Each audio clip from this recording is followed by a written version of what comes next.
Welcome back to Death Spiral No Anime, the only anime podcast based off of an obscure Japanese video game from the 90s.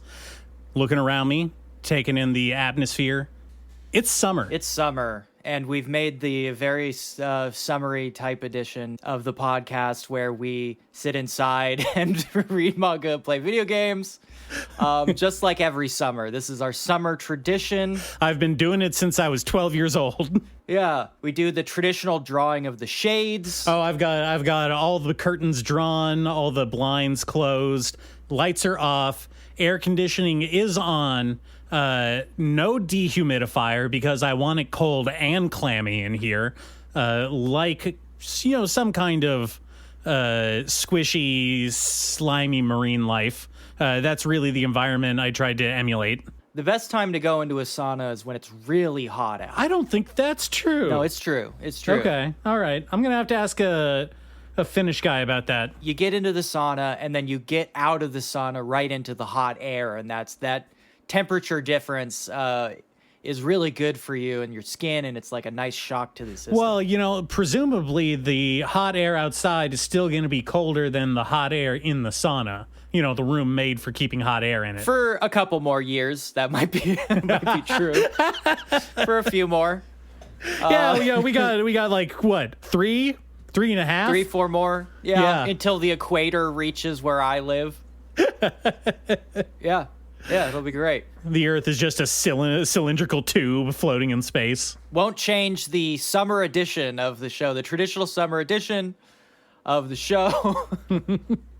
Well, you know, it is a summer edition, you know, emulating my favorite, Japanese fashion magazines. I am doing a swimsuit edition for summer. Oh, good. Nice. I am wearing, you know, it's kind of like imagine a European cut kind of swimsuit, kind of high-waisted, but real right up against the groin.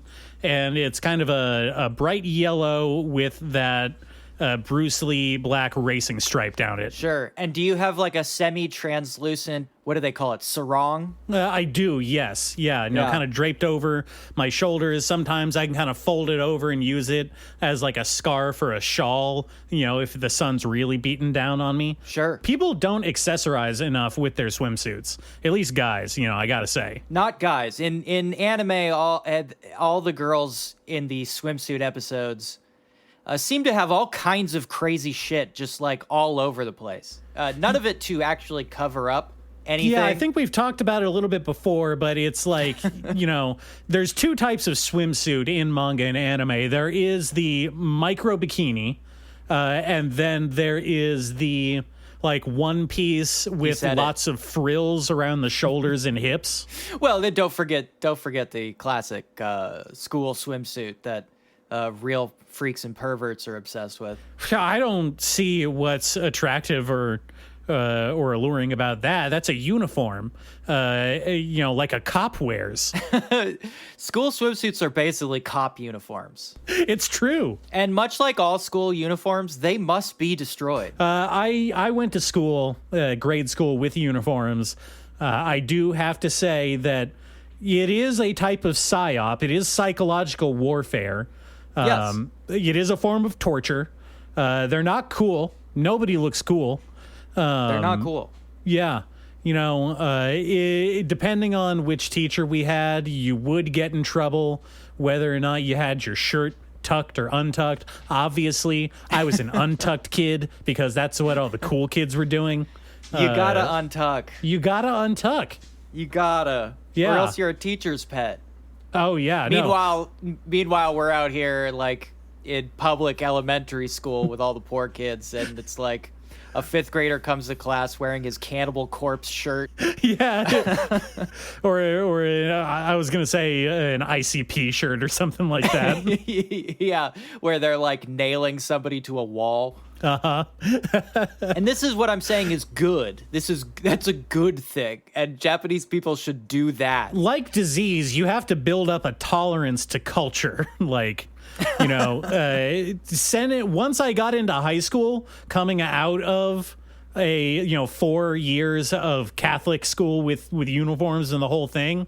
It was like sending an unimmunized like native into the big city, right? It's a shock to the system. I nearly died. It was like putting you in space without a suit. Your head exploded. I literally had no experience choosing clothes that look good and like cool and won't get me disrespected. This is your anime protagonist thing. This is what really draws you closer to being an anime protagonist, is the immediate agonization of like having to choose your own clothes for even one day. I've never had that experience. It was awful. At the beginning of high school, freshman year, I was going to school with like a pom-pom beanie a la South Park and like wearing aviators with it and then shorts and like a fleece pullover. I was a fucking dweeb. Everybody knew it. Everybody could see it. Obviously, I never grew out of that moniker because here I sit today. Yeah, you never recovered. That's true. But, the argument, of course, for the uniform that I've heard for weird anime defenders is, of course, the classic appeal to poverty, right? The everybody's equal when you're wearing that stuff. But you know what? That's not true. No, it's not true. It's not true. You may say it amongst yourselves in your group, but everybody else who does have like self-respect and style and like a little bit of fashion sense, they all see you and they all judge you like pretty hard. Well, kids are incredibly observant. Oh, kids are the worst. If everyone's wearing the same clothes, then they just come up with something else. Oh, you're wearing your tie in a double hitch? Wow. Fucking loser. I feel very grateful that we didn't have ties as part of the uniforms. It was very basic polo shirt and khakis. That was the uniform. Meanwhile, I actually chose to wear a tie to high school as my own particulars. Fashion sense choice. Listen, we all had growing pains around that age, okay? It's true. It's true. And you know what? It's very hard. It's crazy that I had to wear different clothes every single day or I would get made fun of. You can't wear the same clothes every day. You'd be a freak. Yeah. Your parents don't buy you clothes? What are you, poor? The answer is yes, most of the time. Don't make fun of people for being poor. Almost everybody I went to school with was poor. They still managed to wear different clothes. Or they would wear, actually, most of the people I knew would wear the same sweatshirt every single day, which was gross.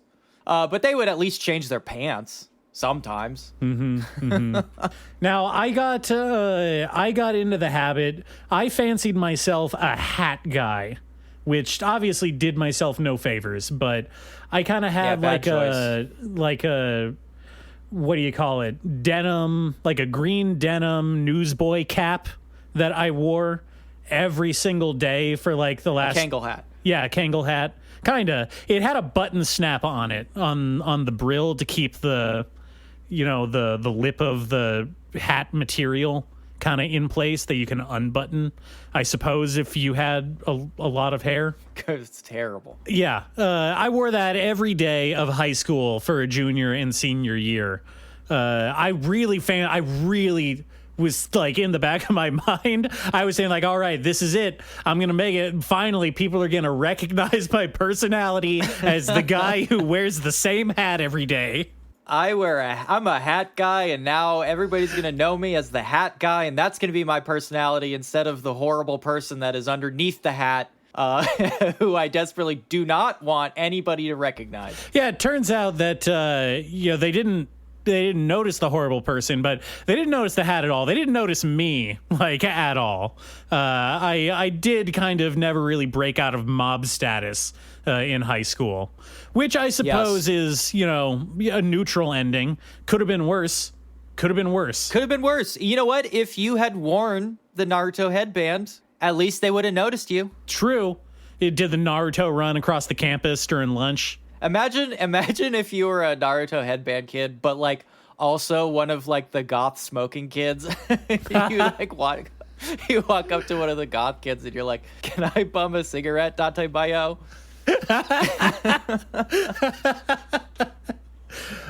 Arigato. I'm glad. Yeah, arigato. Arigato gozaimasu.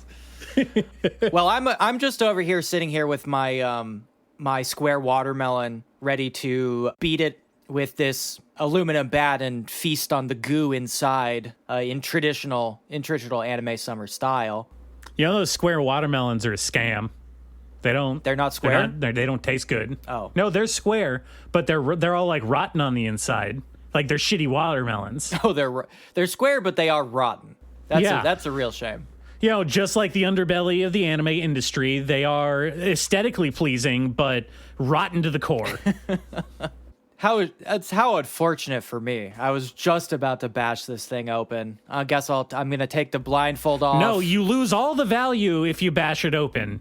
You got to keep it square, and then you put it on your nightstand next to your bed for good luck. Well, that's what they're for. I'm using my safety sparklers that I have to hold over a bucket. I guess I could just hold them over the watermelon instead. You know, I personally can't wait to go to the local town cultural fair, to watch the fireworks. That's my favorite part of summer. With all the festival stalls selling the food stalls and the games. Foods. I get to wear my traditional Washingtonian yukata. It's paisley. Yeah. I'm going to be wearing my suit with tails. Uh-huh. Yes. Yeah. And your big top hat. My traditional summer festival growing up was a black tie affair. So I would wear my traditional cummerbund and Oh, those were the days, sweating our asses off in the summer heat in full full black tie, full fancy dress. Yeah. But that is not the only thing that summer brings around here besides square watermelon margaritas and dressing up in clothes that are far too damn warm for the weather. Eating traditional corn dogs. Yeah. The traditional Japanese corn dog. The traditional Japanese Krispy Kreme sandwich. Okay, no joking though. Those Korean corn dogs that have like cheese inside of them, those are fucking dope. Those are awesome. Those kick ass. If you're gonna put cheese in anything, put it in a corn dog. When we were in Harajuku, my wife got a Korean corn dog that had rainbow cheese on the inside. You think, you want to do the Instagram kind of like pull it apart to see the rainbow goo kind of ooze out of it thing. It all just melts together on the inside, actually. So it kind of like oozed out as this greenish, purplish, grayish like ooze. Very, very disappointing. Just wanted to relay that if anyone else was thinking of possibly doing any other rainbow cheese related dishes in the month of June. You're saying that is the square watermelon of county fair food. That's what you're saying. Yes, and of Pride Month food. I gotta say, much like the peasant Dorito, I feel like if you served some of our county fair food at like a Japanese festival, it would annihilate the population of a small town. Yes. It would immediately die. It's an Oreo, but you deep fry it and then you cover it in chocolate sauce and whipped cream. You see, you put the turkey leg on top of that, and then you put another one on top of the turkey leg. Yeah, it's funny that you bring that up because I did see a video, like in actual good faith video of this exact thing. It's impossible. There are no good faith videos left. Nobody makes those. Okay, well, I'm choosing to believe in my heart of hearts. Obviously this is the internet age and we're all cynicism poisoned and irony poisoned. But it's true. That aside, it was a Japanese person trying basically Americanize Japanese mainstay dishes, like stuff that you see in a lot of, California and West Coast sushi restaurants. One of them being that I'm sure you're familiar with. You remember deep fried ice cream? Talk about a scam. I know, right?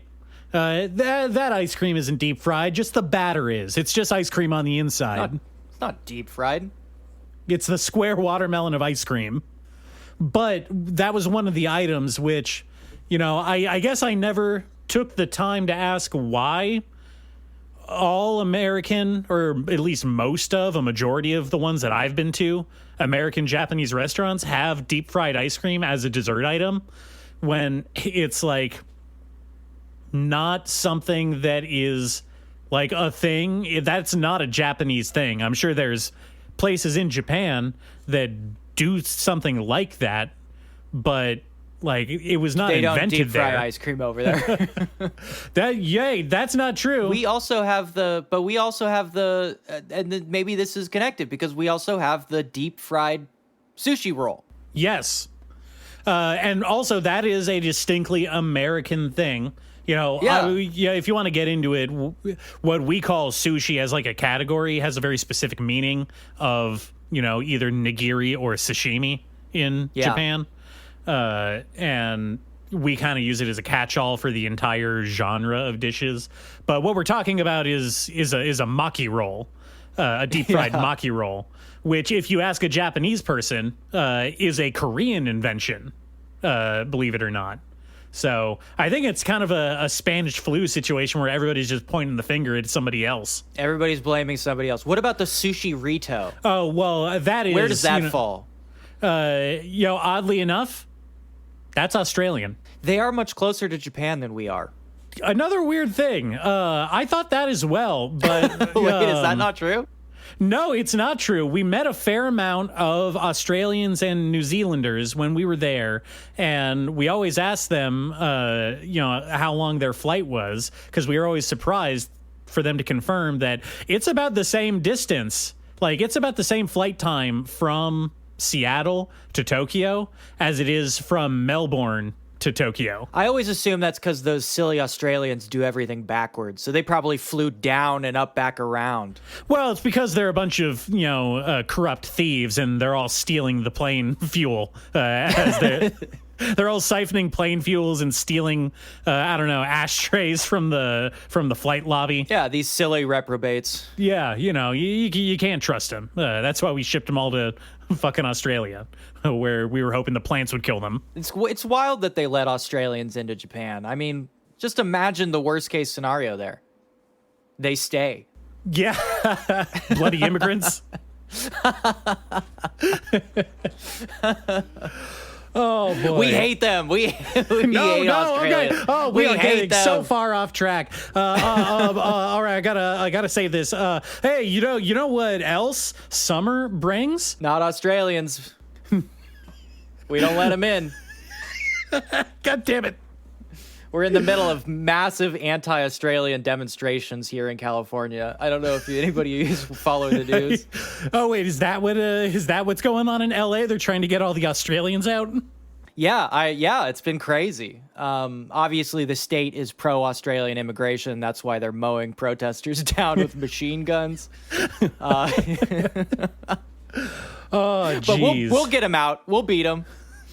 We'll get them back to that bloody rock. Yeah.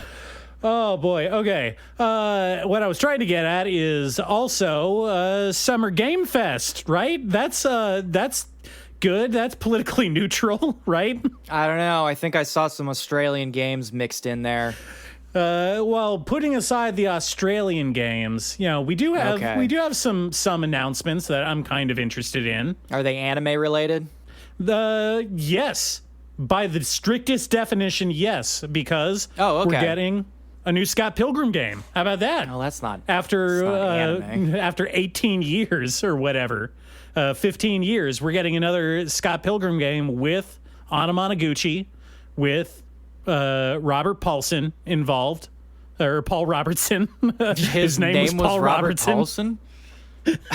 Well, Anna Monoguchi did just launch that new album on tape, by the way. Wow, really going for the retro on that one. Yeah, they put it on tape. Yeah, they've decided that, hey, vinyl's not cool anymore. We're going to do it on tape now. People like tape. Yeah, they took a 2-second break from playing semi-pro Smash Bros. To finally record a new album. It's pretty wild. I haven't listened to it yet. Have you checked it out? No, not yet. I can't find my tape player. You have to mail away for it, write the back of a magazine. I'm afraid that when I do find my tape player, my old Golden Compass tape is just going to be stuck in there and I won't be able to get it out. Oh, man, I remember that. Hey, people, check out the BBC radio play of the Golden Compass series. It was fucking awesome. It was really, really good. go find your tape deck and listen to that. And the Lord of the Rings on tape is pretty good. This is all anime for 6-year-old Americans in the 90s. Sure, yeah. This is what we were doing pre-Toonami. What else came out? That new Resident Evil 9. I'm going to say I'm kind of excited for. I was afraid that going back to Raccoon City was going to be stale and hackneyed and played out.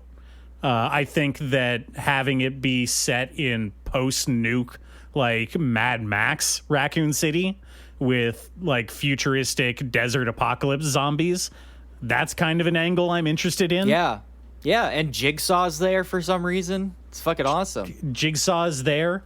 Jigsaw's there. It's got the seal of approval, now featuring the character Jigsaw from the Saw series. That's cool. Mm-hmm. That's really good. I mean, he finally died of his cancer, and then he came back as a super zombie. Wesker revived him using the super zombie serum, and now he's super Jigsaw. His traps are super zombie powered now. I mean, do I think Wesker is still alive? Yes, of course I do. Well, of course he's still alive. He's sexy. You can't get rid of the sexy one. It would be ridiculous to imagine that Wesker is dead after everything he's been through. No, I was just musing on, I feel like it would be very, very hard to kill organize. Wesker. Yes.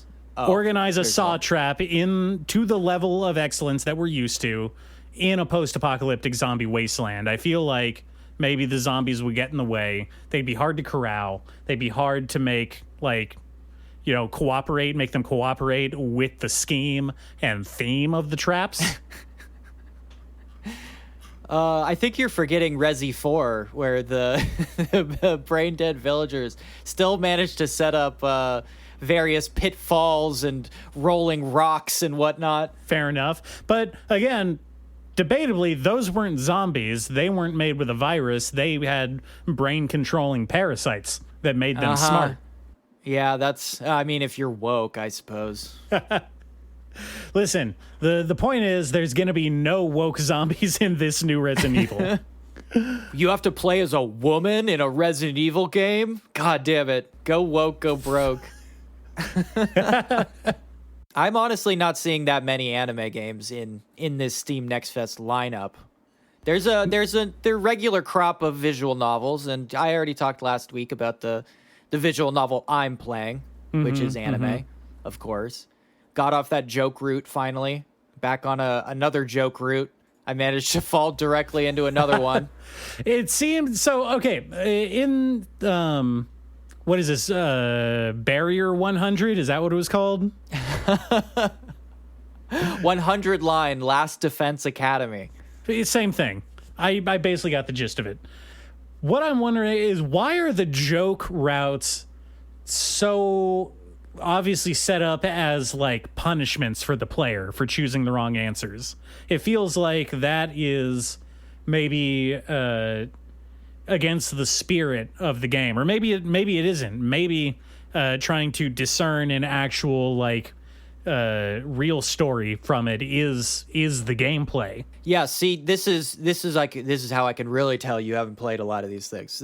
Some people consider these joke routes to be the kind of topping on the cake that is the visual novel, the frosting on the chocolate sponge that makes up the main story. Sure. Me personally, I could care less for them. I think I've made myself pretty clear on how I do not enjoy it and would rather just see the story play out. But people seem to really like it. For example, it's usually in the joke routes where you get all the fan service. Okay. All right. Not the only treat for the audience, of course, but one of the main ones. So in the last joke route I finally escaped, that was the romance joke route, where the main character has a dream about making out with 3 of the girls in the game. Nice. And then the choice routes are you do like in the middle of this horrible alien invasion type thing happening around you do essentially a bachelor. You do the bachelor for these 3 girls. You make these women fight for your attention and your heart. Yes. And then at the end, you get to choose which one you like. There are 2 endings to that I do enjoy. The one where you deny all 3 of them, and the main character has a mental breakdown, that's a good ending. I enjoyed that. The other one is you try to date all 3 of them, and they lose their shit on you and knock you out, which is, that's fair. The joke route I've ended up on now is similar in that because you play the protagonist, who is, of course, the protagonist of life and reality in an anime game, he happens to take a drug that turns him into an incredibly charismatic person through the use of pheromones. Man, I wish I had that drug. Yeah. He positions us all as to increase team unity, Mm-hmm. Everybody likes a charismatic leader. They're willing to fight harder for charismatic leader. Yeah, he's the heart of the team. He brings us all together. Yeah, exactly. But what happens instead is that they form like a weird cult around the main character, and then he's forced to perform bizarrely sexual acts with everyone in the cast. He's compelled to do it, or yes. The setup happens to be that at first your commanding officer decides that the way to make this productive is to reward the other cast members with time alone with the protagonist if they fight well, right? Mm-hmm. So they all fight as hard as they can, even harder than before, so that they can win the prize of spending time with you. And the time they spend with you happens to just be this very bizarrely double entendre style sexual activities, which is very uncomfortable and strange. And I really wish we could just get back to doing the story stuff. But now I'm locked in, and I just have to see how this one ends. I've got about 11 endings in, so out of 100, it seems maybe about 100. It kind of seems that way. So I'm slowly chipping away at it. I hope to exit this one and get back onto the main story soon. Well, in the meantime, you can always have Onimusha, Way of the Sword, to look forward to. That's a title. We're doing old titles again. We've got Death Stranding 2 on the beach. I know you're super excited for that. I'm more excited for Onimusha. I don't know why you mentioned that one in particular, but I was very close to just downloading that and playing it instead. But I decided to just stick through this one because I did pay real money for it. But I will probably get around to Onimusha. I am genuinely excited to play that game again. It's been many, many years. I never played Onimusha, like, the first 3. For some reason, I ended up with a copy of Onimusha 4 on the PS2 and played about half of it and didn't get it, I suppose. Yeah. Weird time to jump in, to be honest. Yeah. Strange time to enter the series. And also it just had a adaptation, right? It had an animation adaptation on Netflix, right? A very, very loose adaptation. We talked about it at the time, but there were some upsetting quirks to that particular adaptation. I'm trying to remember, what did they change about it? They've already brought Onimusha into the real world. That was the 3rd one with Jean Reno, right? Yes, that's a different one. Okay. That's a whole other weird thing. The main thing about the adaptation is that it just straight up is Miyamoto Musashi as the main character and Kojiro Sasaki as they're not the Shinsengumi, but it's like a bunch of people from the Shinsengumi just happen to be like incidental characters. And also they just straight up did like a 3D digital scan of Toshiro Mifune and just used his likeness as Miyamoto Musashi. Which is very strange. The whole legality and controversy over scanning faces and voices into games, that's been going on a lot longer than the last couple of years. Definitely longer than Death Stranding. Yeah, it's just a very strange choice, and that's Takashi Miike did that version, and he's usually not somebody you would associate with that particular kind of scummy behavior. You know what I mean? He does all kinds of other scummy shit, but usually not that particular kind. Actually, I don't know. I kind of feel like I can, knowing the other stuff about him, I feel like maybe it's a little bit in character. Yeah. Well, I feel like maybe he's a get the shot at any cost kind of guy. It just struck me very strange. I will say, just since we're mentioning him, he is directing the Nyat of the Living Cat adaptation. That's coming out soon. They just streamed the first 2 minutes of that the other day. Yeah. A weird choice that he decided to do that particular comic. I mean, I don't know. He does weird stuff all the time. You're telling me he's doing the American adaptation of Audition right now and a sequel to Bad Lieutenant, Port of Call, New Orleans. Those are the two products he's doing at the same time as this anime, which that's some wild shit. That is so weird. That is a weird choice. Very weird. Yeah. The man is making these constantly strange choices.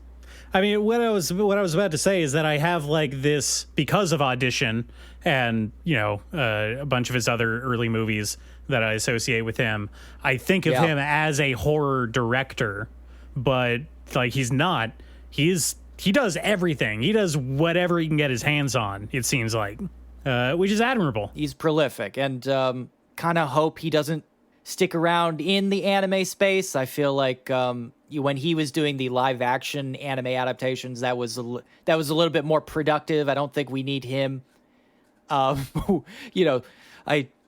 don't take it as the wrong way, but slumming it in the animation space.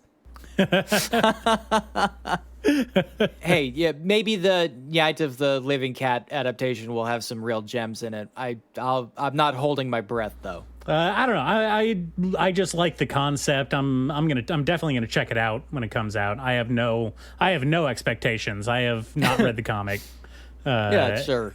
So I don't know. We've made our position very clear on zombies. Yeah. Even if the zombies happen to be cats. Anyway, what I was getting at is summer is about video games, obviously.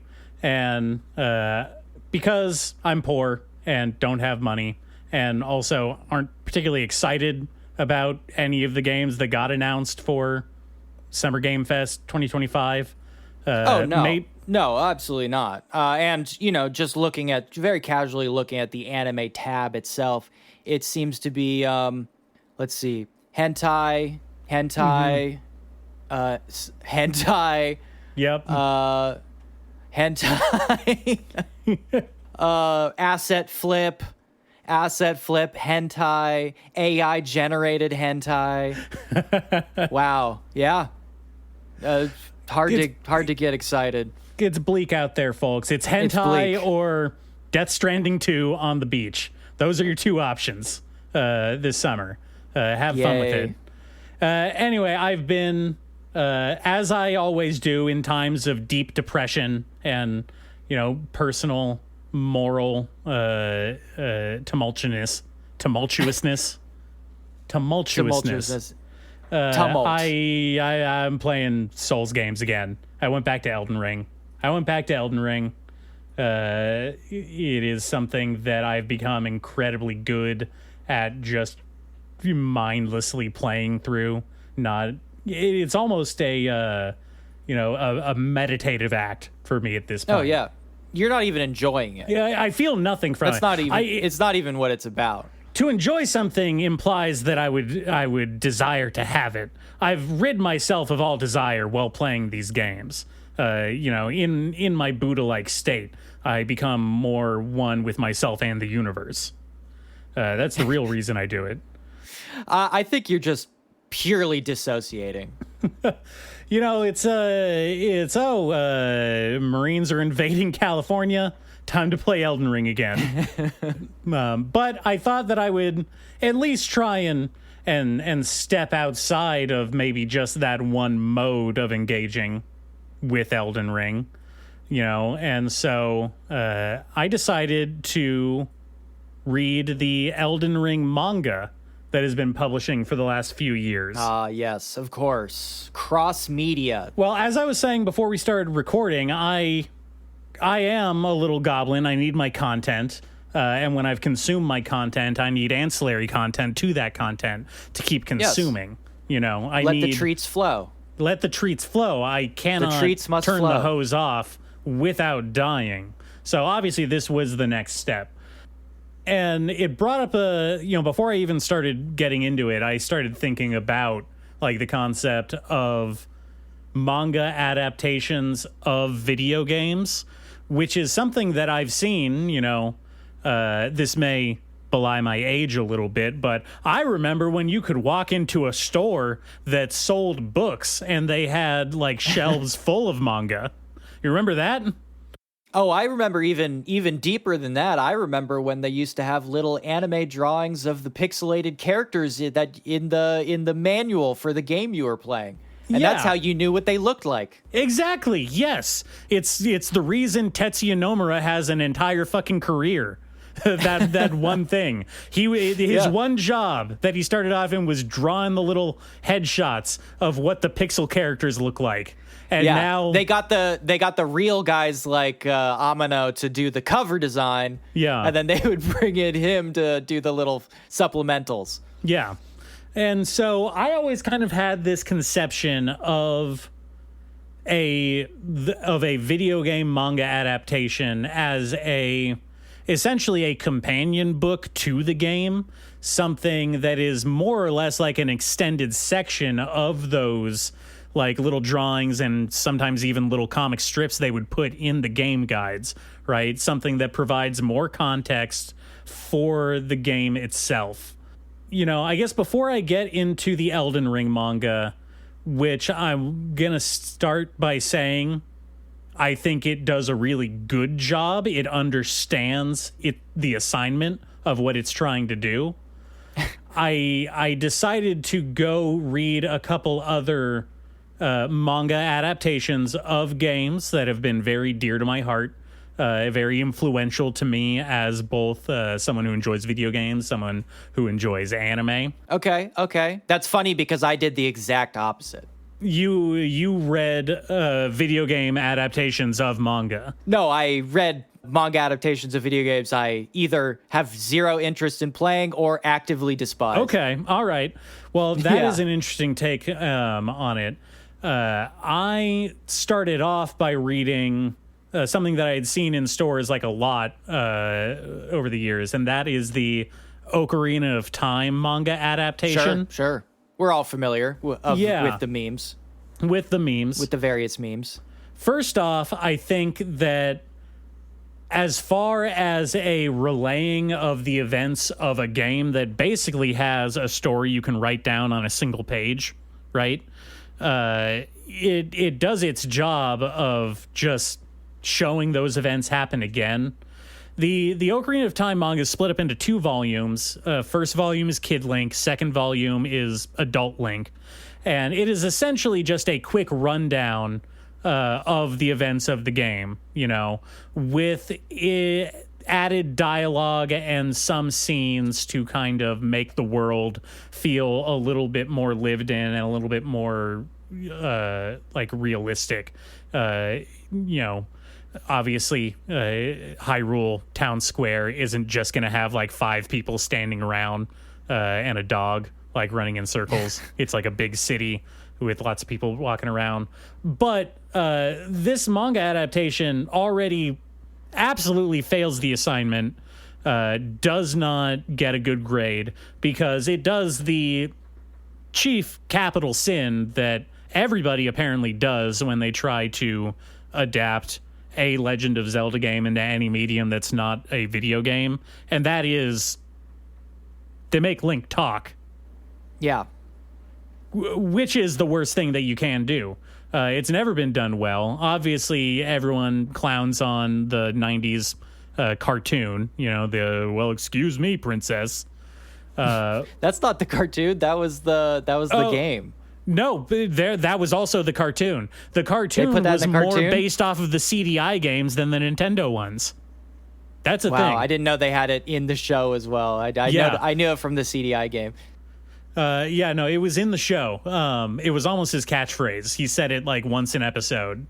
Jesus Christ. They did not do him that dirty in this, but I think it fundamentally changes something about Link, who is not really supposed to be a character, at least not during that era of the Legend of Zelda games. You know, Link is the player.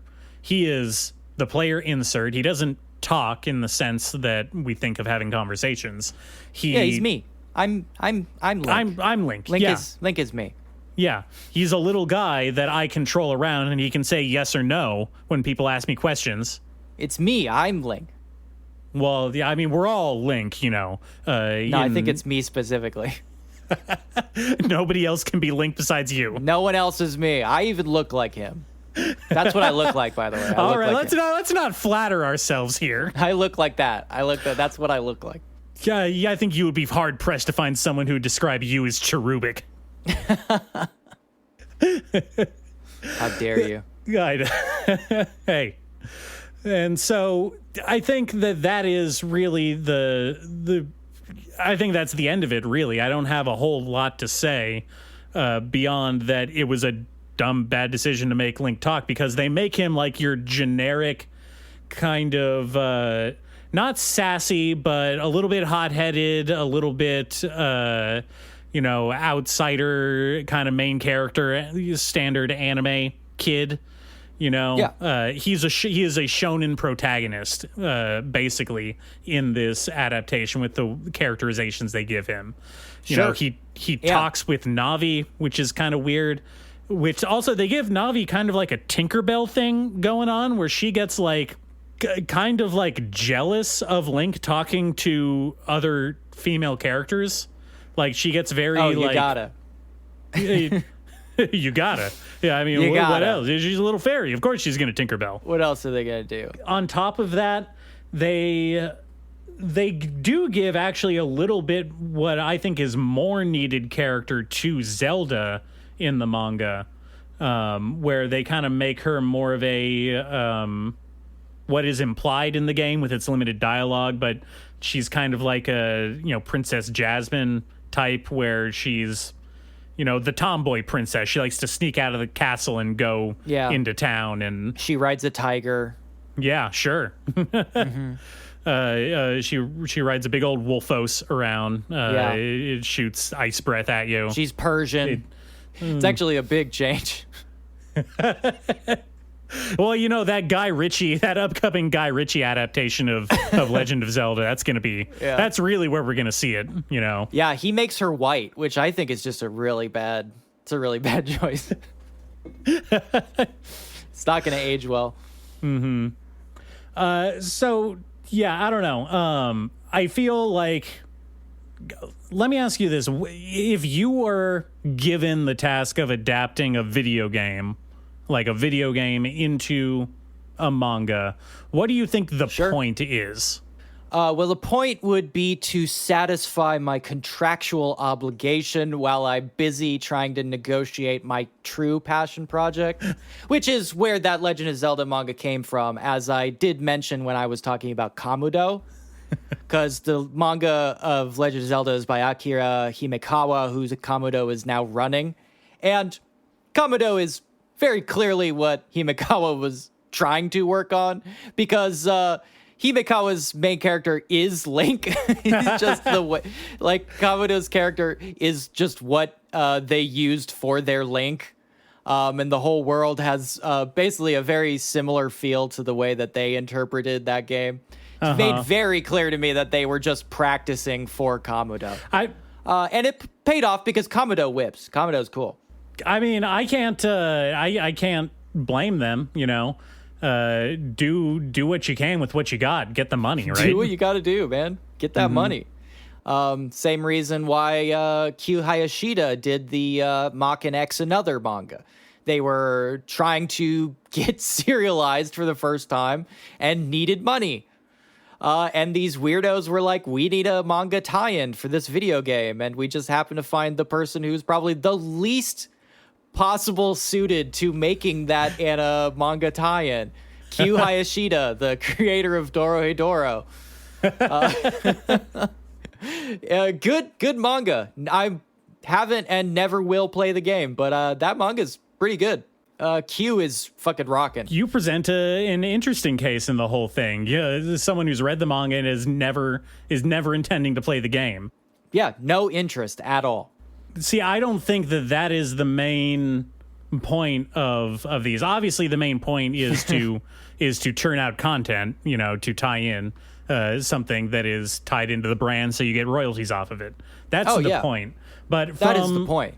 If we're taking away the extremely capital cynicalist interpretation of it, assuming that you want to be doing this job, and someone has given you the task of adapting a video game into a manga, I would say, like, the point is, and this is just me, my own bias is talking, the point is to provide something that is, like I was saying earlier, like the instruction manual in the game, something that gives more context to, stuff that cannot be conveyed the same way in the format of a game. Sure. Yeah, recenter the perspective. Yes. Yes. And that would be, including the characters, but, fleshing them out, maybe giving them a little bit more of an edge, not in the edgy sense, but just something for the reader to grab onto.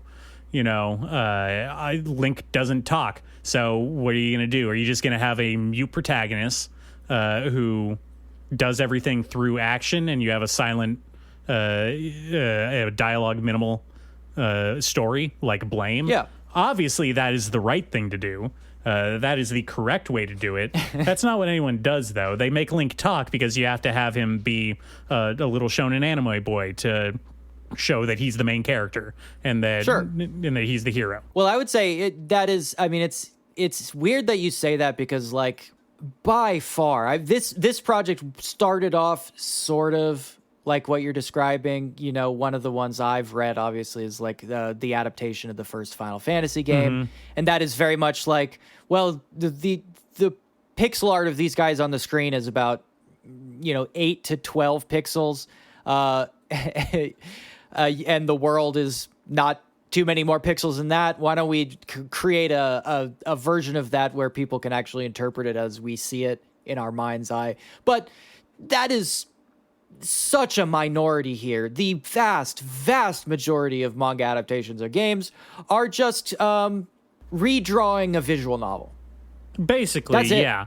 That's it. Just making visual novels for people who don't want to play visual novels. That is 99% of these projects. Yes, absolutely. That brings up one of the other ones that I read, which was the Kingdom Hearts manga adaptation.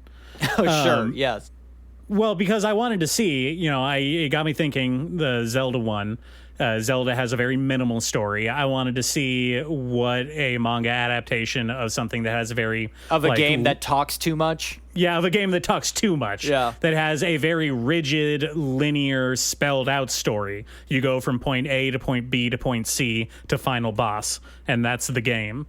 And you have lots of very verbose cutscenes in between. Like, there's not a lot of interpretation of what is said and done by the characters throughout the game. And so it turns out that the way you add flavor to something that is basically already laid out like that for you is to, like, really ratchet up the... how do I say this? Ratchet up all of the character traits of all the background characters in the background setting. And so now you have, Sora waking up in Twilight Town at the beginning of the game, and he meets Donald and Goofy. But Twilight Town is now kind of like a Christopher Nolan, like Batman Begins gritty slum town that has like a red light district. And awesome. one of the first interactions that Sora has is seeing a prostitute that was soliciting him get turned into a Heartless. Jesus Christ. Yeah, I'm not kidding.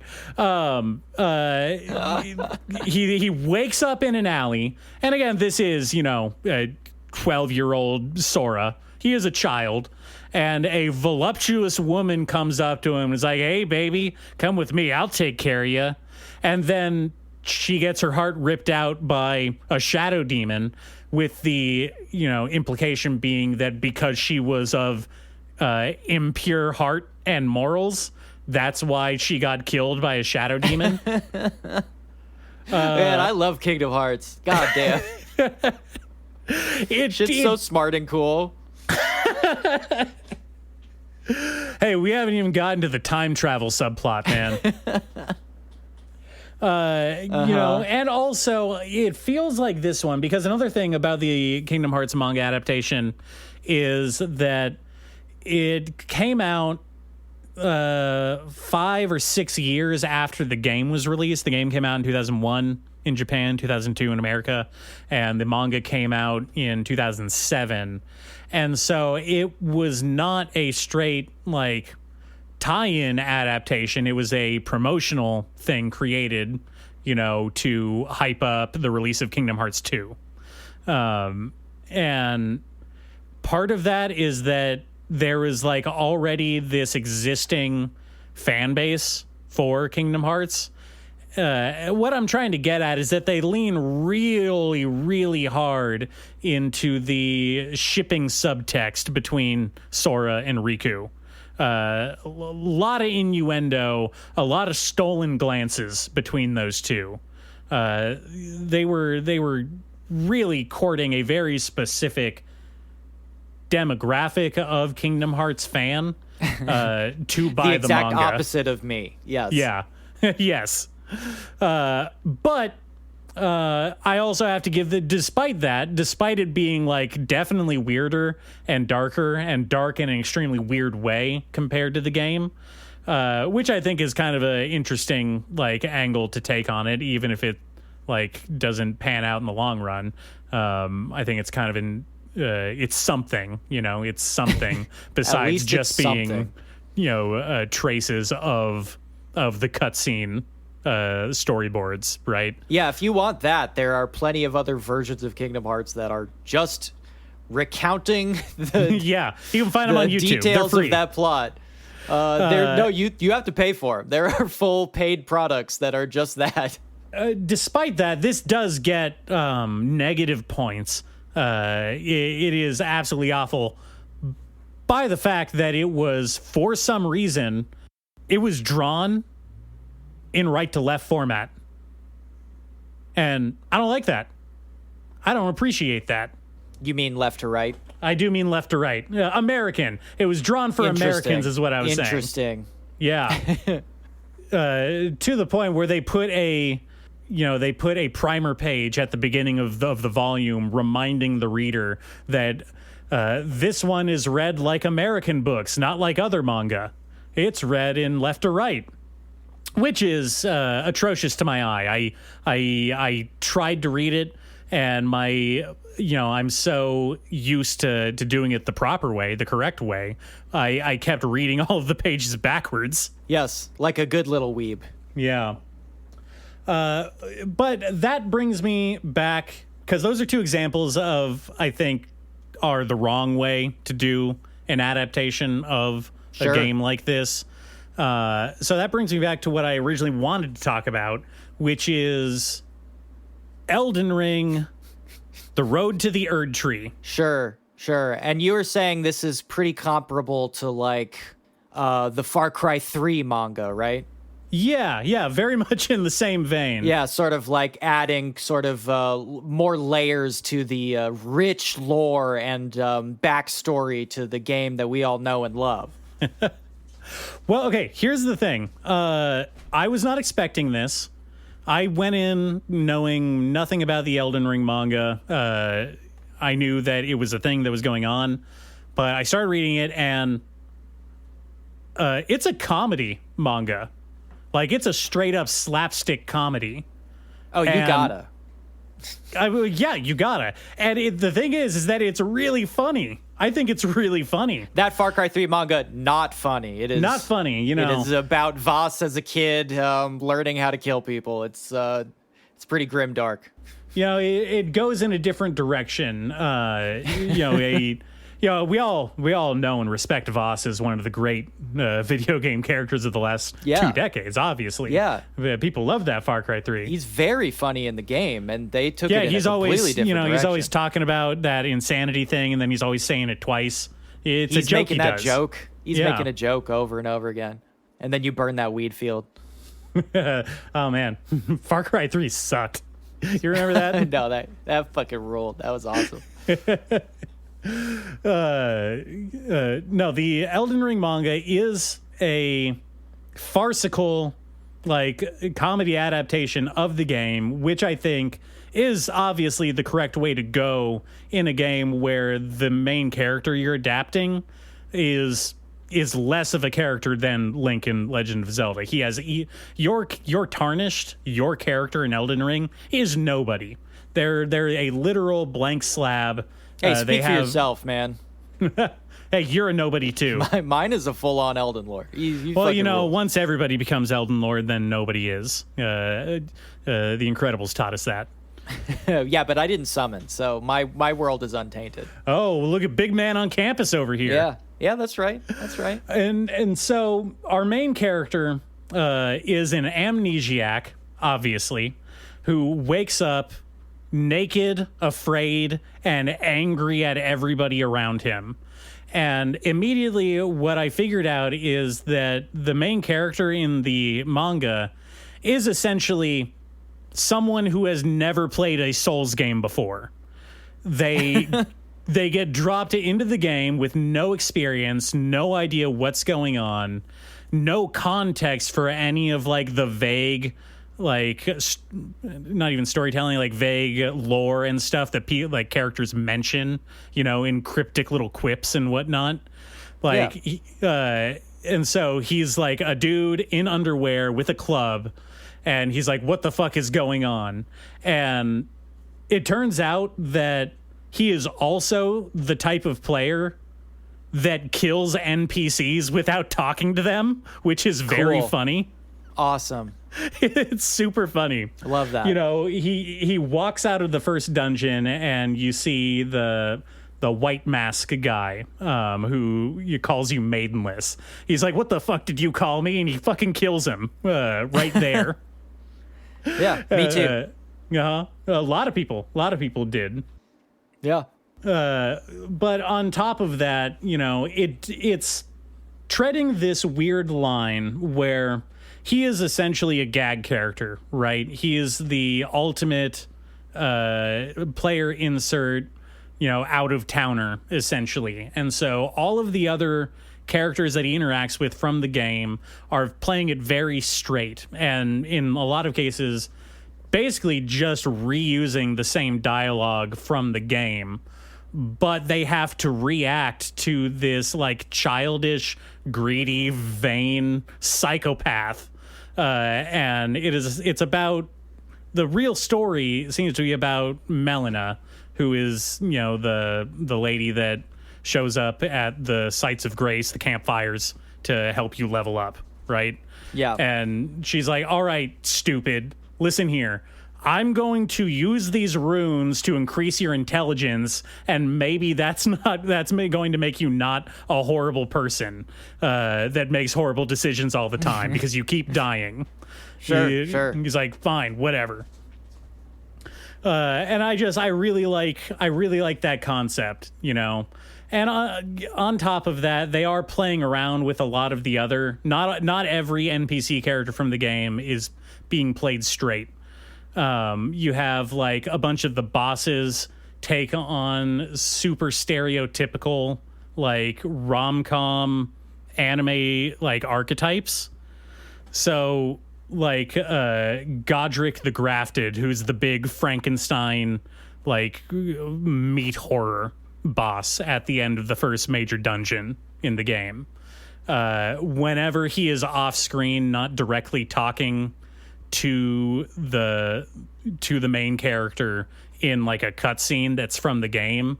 He's basically a Gyaru who's like super obsessed with fashion and like is super upbeat and peppy and like always talking about teamwork and how he can accessorize, which I think is very funny. Naturally. Yeah. That's my interpretation of the character. Oh, really? You got to that one first? Oh, yeah. Yeah, I mean, I thought that was how you're supposed to read it. So, without just recounting the stuff in the manga, I think that, like I said, this is one that really understood what it was trying to do, and that is be a supplement to the game that has, like, little tidbits of lore and information that, are all that good meaty stuff that people like to gobble down on. But it's also definitely not taking itself seriously at all, which is like pretty much the only thing you can do with a game like this, right? I think the other thing that I like about it that kind of ties into that is that the art style is very obviously trying to not only emulate the world of the game, but by way of that, also, it is trying to be like a parody of Berserk's art style, almost. Sure. And so you have these very seriously drawn, like super detailed characters and they're doing all the details on the armor and the clothes and everything. Like, way more effort than is called for, to be honest. Not Miura effort, but somewhere trying to emulate it. And you have that juxtaposed to what are essentially like slapstick characters. It's Laurel and Hardy go on Lord of the Rings, basically. Yeah. And I think that's very fun and charming, and it's funny, and I like it. So I don't know. That's my case for maybe not always like adaptations and supplemental media like this is like not only a soulless cash grab. Like maybe sometimes you get somebody who wants to have some fun with it. Slip it in there. Can I talk about the soulless that I am more interested in? Yes, you can talk about it. Do your thing. All right. Well, just since you're talking about soul stuff and talking about how it's soulless and whatnot. Something I don't appreciate. The haters and losers are constantly complaining, right, about Bloodborne not releasing on PC, and frankly, I could not give less of a shit. Hey, I still own a PS4. I don't give a shit. Yeah, I don't fucking care. Like, stop complaining about that. You're stupid. That's a dumb thing to care about. Move the fuck on. It's over. The real issue is that they paid Q Hayashida to do that fucking Bloodborne illustration, which was the smartest thing anyone has ever done, and then did not pay her to continue the Bloodborne illustration. To continue to draw it. Draw more Bloodborne so that it is also a manga. Yeah, into an actual manga. That is the actual crime. Who fucking cares about a PC release? I need Q Hayashida to do the rest of the Bloodborne manga, because that is actually urgent and important. I mean, the only thing that I would say is maybe a downside to that is that if Q Hayashida is doing a Bloodborne manga, they're not working on literally anything else that Q Hayashida could be creating, which would almost certainly be better in every way than a Bloodborne manga. I mean, yes, I do appreciate Die Dark a lot. I love Die Dark. Die Dark is great, but Die Dark is also already coming out like once every couple of months. If there was any way to like squeeze maybe one page of the Bloodborne manga into like a monthly release or whatever, I would be fine with that. It's just, talk about a incredible tease and then disappointment, just endless disappointment. The fact that people are crying about this PC release thing and not about this, it just really shows you how intellectually devoid video game droolers are about their own interests. Really, really pathetic shit. It's true, and I think that actually gets to the heart of it, is that video games are, in fact, the inferior media. obviously. No, why put, that is legitimately, there is a funny thing about the visual novel adaptation where, like, hey, wait a second, the manga are better than almost every single time. The manga is better than the fucking visual novel. Why would anybody bother making one of these fucking things when the manga is right there? I do not understand. Very, very strange choice. I mean, all I can say is that it must be a lot cheaper to churn out the visual novel games than it is to hire an artist and a writer to do the manga adaptation.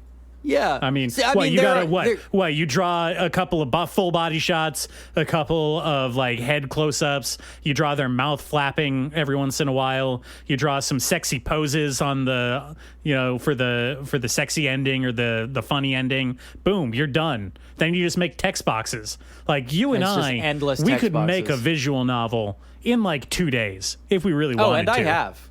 Yeah. I've done it.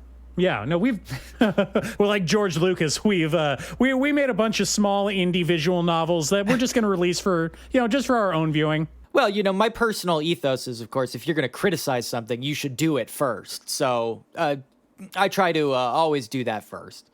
Mine's not great, but it's still better than all these other ones.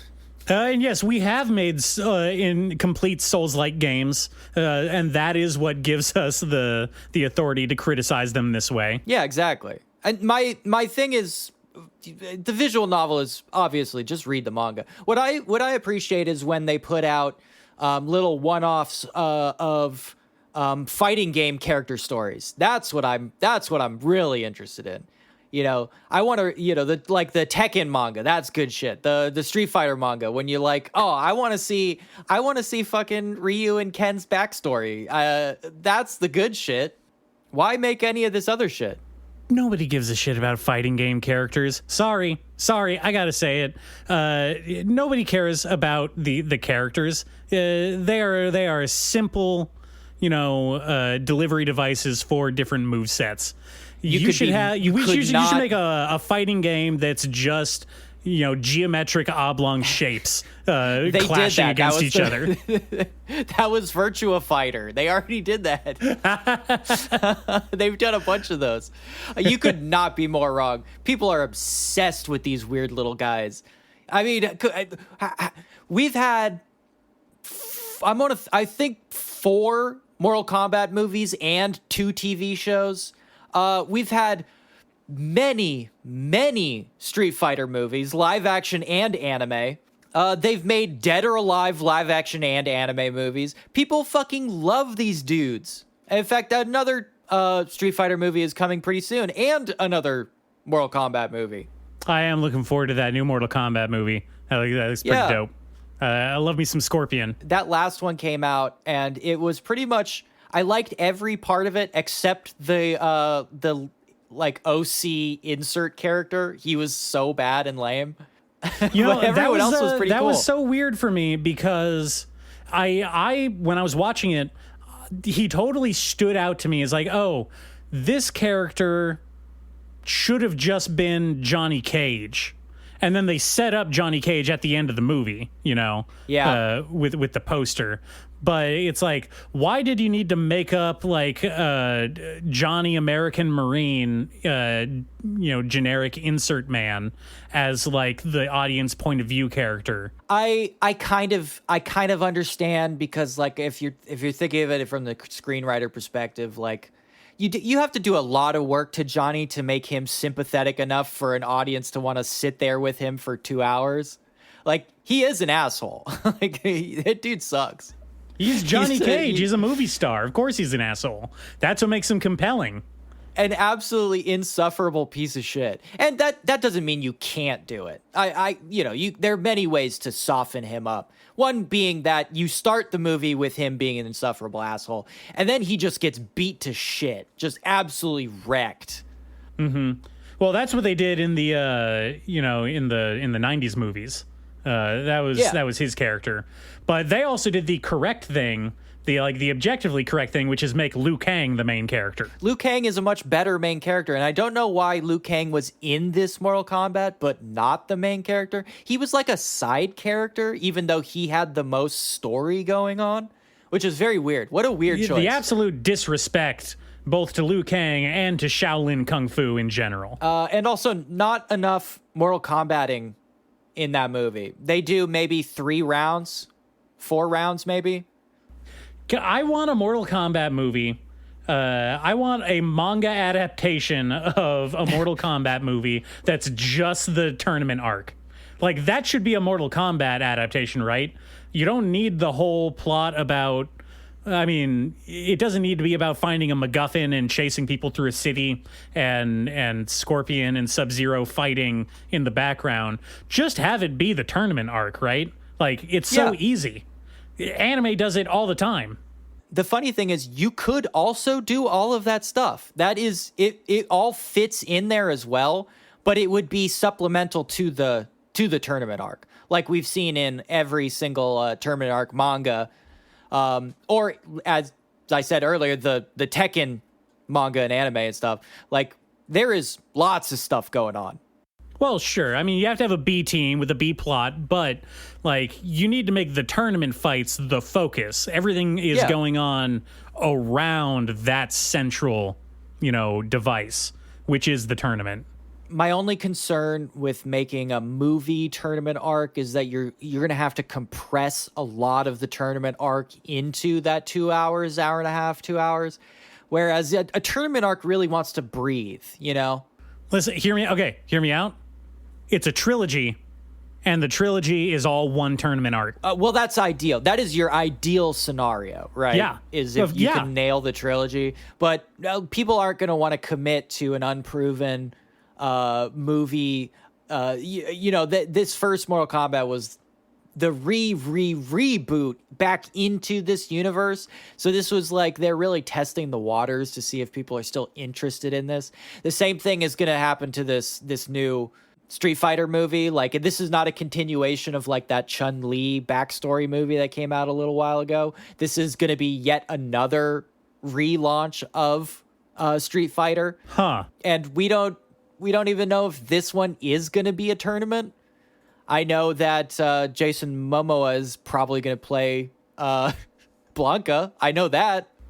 That's a thing.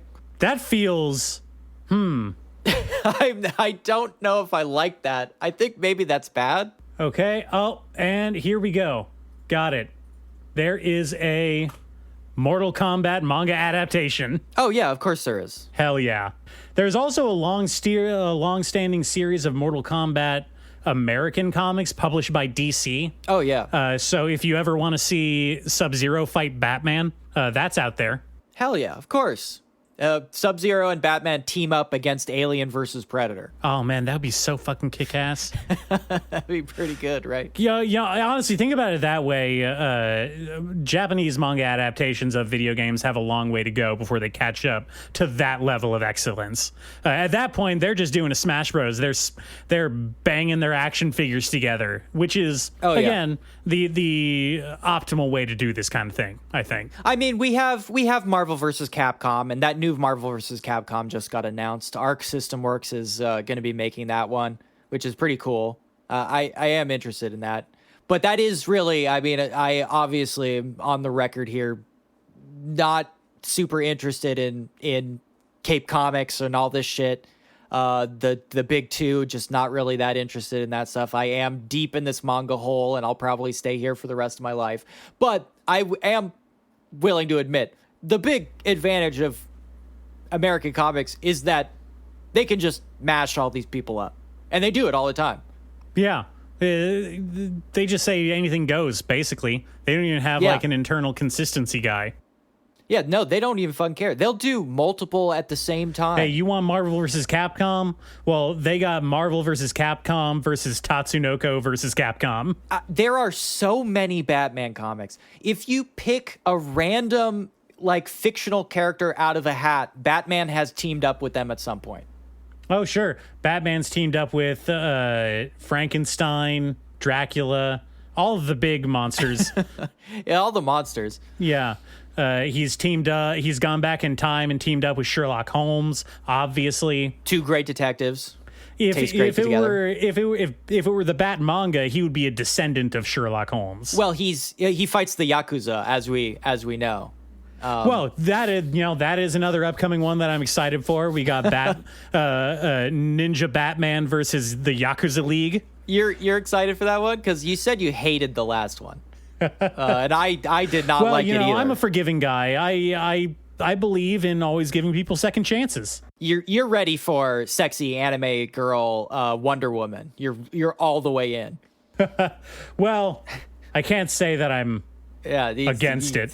He's not going to deny it. You know what? Here's the thing. Just to as an off ramp here, I will say the last thing I was thinking about is because that Marvel vs. Capcom announcement happened. People were posting about how much they like the new designs. And I saw somebody post the new Storm design going, wow, I really like the way that they've redesigned Storm. And it really, really struck a chord with me.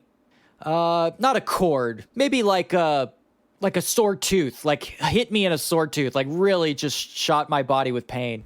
Struck a nerve. Struck a rotting, awful nerve because it is just generic anime girl wearing the Storm costume and her skin is a little bit darker. Oh, no. And people seem to enjoy this kind of thing. And it again, just dredged up that awful feeling I have constantly when I see these things where anime girls are all just the same. They're exactly the same every time you see them. They just have slightly different hair and costumes. Storm in particular is very egregious to me. I think this is why I had such a negatively visceral reaction because Storm is one of the only black characters in all of X-Men. There are not a lot of black people in X-Men. Not really. You can kind of count them on one hand. And in this quote-unquote redesign, they basically completely annihilated her blackness, just nuked it from orbit. And people still will go out of their way to be like, wow, it looks great. No, it sucks. It sucks and is bad. And every time they do one of these generic anime girl makeovers on these comic characters, it's bad and it sucks. Oof. So I'd love to end on an incredibly negative note. But hey, fuck that redesign. It sucks. Fuck that. Fuck that. You know what? Do that to Jubilee all you want. Do that to, I don't know, Psylocke all you want. Who cares? Whatever. It's weird that you named two Asian characters. So Psylocke is only Asian like half the time. Come on. Oh boy. Okay. I guess in conclusion, video games bad. Read manga, right? Yeah. I mean, manga's also bad, but at least it's but better not than as bad as video games. All right. Yeah. It's too hot here. Once again, it's summertime. I am gonna go read this Mortal Kombat manga and make myself a watermelon margarita. All right. Because that's how I do it. Go and find that prequel Far Cry 3 manga and read about Voss's horrifying backstory, and then play the game again and burn that weed farm down. Hell yeah. Make that your Man, weekend project. I'm gonna go listen to some Skrillex. Fuck yeah. All right. Check out the socials, TikTok, Instagram. I'm putting stuff up on there. You're welcome. Do all the stuff that you're supposed to.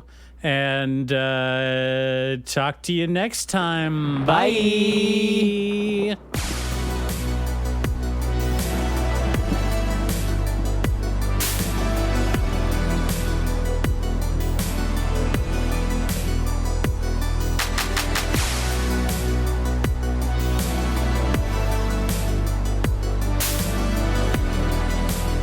Remember from Borat? My wife.